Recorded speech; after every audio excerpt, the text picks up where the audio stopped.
On Tuesday, the FBI's Cyber Division issued a warning to businesses and law enforcement agencies about potential computer vulnerabilities that led to the February 5th hacking of a water treatment plant in Oldsmore, Florida. The event was the latest headline-making reminder for business leaders about the dangers of assuming their companies are immune from an increasingly common type of crisis: cyber attacks.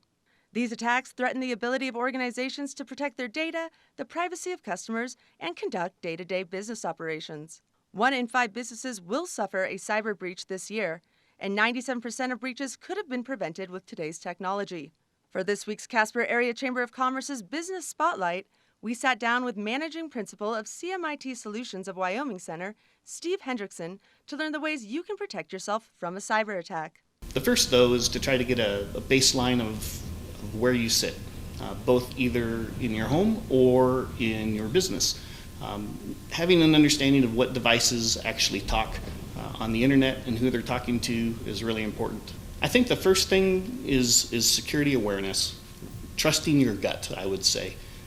If you get an email that is making you feel like, questioning even a little bit, trust that and say, yeah, I'm not going to open it. And do some research on your own and don't click the links. Passwords are everybody's, pain because everything requires a password. Kind of the new standard out there now today is a 12-character password. We like to recommend to the people that we help is to think about a passphrase. So thinking about a sentence that you might remember. My favorite 2010 vacation was in Hawaii is a great password. It's long. The longer the password, the better. And each password should really be unique on each site. And I know that's difficult, and that's why there's password managers out there. A password manager is something that you can install on all of your devices, and it allows you to just remember one password, protect it with your fingerprint, and then that password manager can hand out and take care of all of your different passwords for your different sites. Coming back to email, email is very prevalent, and it's the number one avenue really of attackers to get into your organization or into your computer. So having a good email filter is important. Knowing some of the simple signs can help you identify a bad piece of email. Things like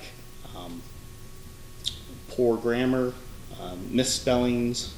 If you check the actual person that sent you the email, don't trust what the display name says. So if it says Steve from Microsoft, you can hover over Steve at Microsoft and it'll show you the exact email that it came from, which may be steve at hackernetwork.com.